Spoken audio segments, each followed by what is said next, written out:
A single jet engine. It sounds small, right? But that's all it took to shake a decades-old alliance to its very core.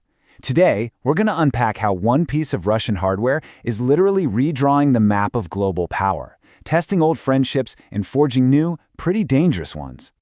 And this quote right here from Defense Security Asia just lays it all out. A partnership that's lasted for decades between India and Russia is being openly defied. And the fallout, well, it's reshaping the entire balance of power in one of the most volatile regions on the planet. So that's really the big question we're tackling. How can one piece of machinery, one engine, cause such a massive geopolitical break? To really understand what's happening right now, we have to rewind a bit. To really get just how big of a shock this is, you first have to understand the history here.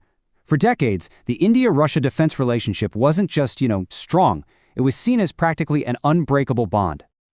Yeah, this wasn't just about buying and selling hardware. It was a deep strategic thing. I mean, from their main fighter jets, the Su-30 MKIs, to their T-90 tanks, and even their S-400 air defense systems, India literally built its military on a foundation of Russian technology and, maybe more importantly, Russian trust. And that trust is now seriously in doubt. Okay, so now let's meet the piece of technology that's at the very heart of this storm. It's not a fancy plane or a new missile, but something way more fundamental. The engine that gives the whole thing its power. Say hello to the RD-93MA. This thing, developed by Russia's United Engine Corporation, is the beating heart of Pakistan's newest and most capable fighter, the JF-17 Block 3. It's what gives the jet its muscle, its speed, and its edge in a fight. And the key thing to see here is the huge jump in capability. The older JF-17s, they use the standard RD-93 engine, but the new Block 3, it gets the RD-93MA. And that upgrade isn't just a little tweak, it's a massive leap in raw power. 9,300 kilograms of force. So what does a number like that actually mean when you're in a dogfight? Well, it means the JF-17 Block 3 can climb faster, it can accelerate quicker, and, this is crucial, it can carry a heavier load of more advanced weapons into battle. It's a total game changer for performance. So a more powerful engine, check. But what does that really mean for the actual aircraft it's bolted into? It means Pakistan's Air Force just got a very serious upgrade. You can really see the whole journey of the JF-17 right here. It started life as this sort of cost-effective budget fighter, right? But the Block 3 upgrades have turned it into a genuinely capable fourth-generation plus jet, one that Pakistan plans to make the absolute backbone of its Air Force. And believe me, that new engine is just one part of the puzzle. The Block 3 is absolutely packed with modern tech. We're talking an advanced AESA radar, which lets it track way more targets from much farther away, plus cutting-edge electronic warfare systems and, get this, compatibility with China's super dangerous PL-15 long-range missiles. This whole package makes it a real threat to even India's best jets, like the French Rafale. Which, of course, brings us to the million-dollar question, why? Why would Russia risk ticking off India, its biggest and most loyal customer, to sell these critical engines to Pakistan, India's #1 rival? India's anger didn't just pop up out of nowhere. This has been a crisis simmering for years. The protests against this engine supply chain go back almost 2 decades. But lately, it's really boiled over, with direct sales from Russia to Pakistan happening right out in the open. It forced India to make a formal demand, a demand that Moscow has just flatly ignored. From Russia's perspective, this isn't personal. It is brutally pragmatic.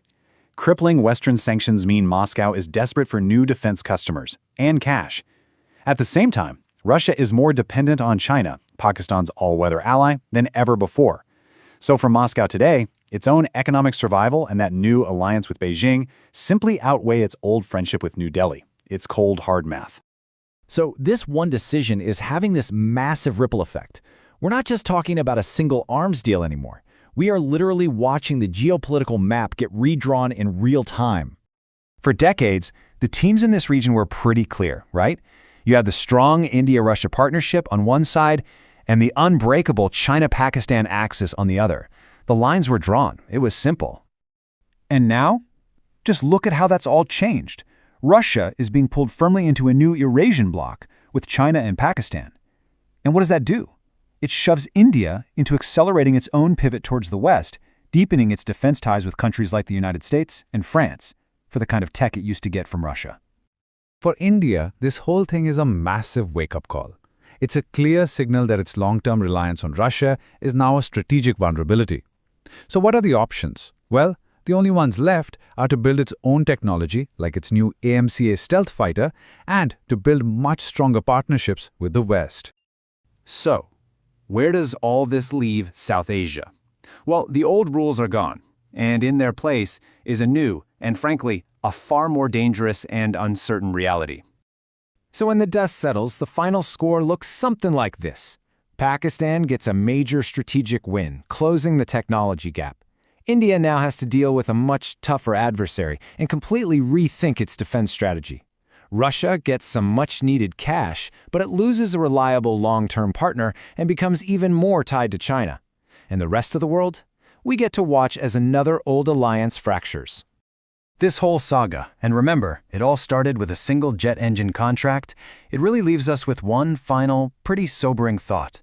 In a world that's driven by self-interest and survival, maybe the only thing that's truly permanent is change. And in geopolitics, that kind of change can be dangerously unpredictable.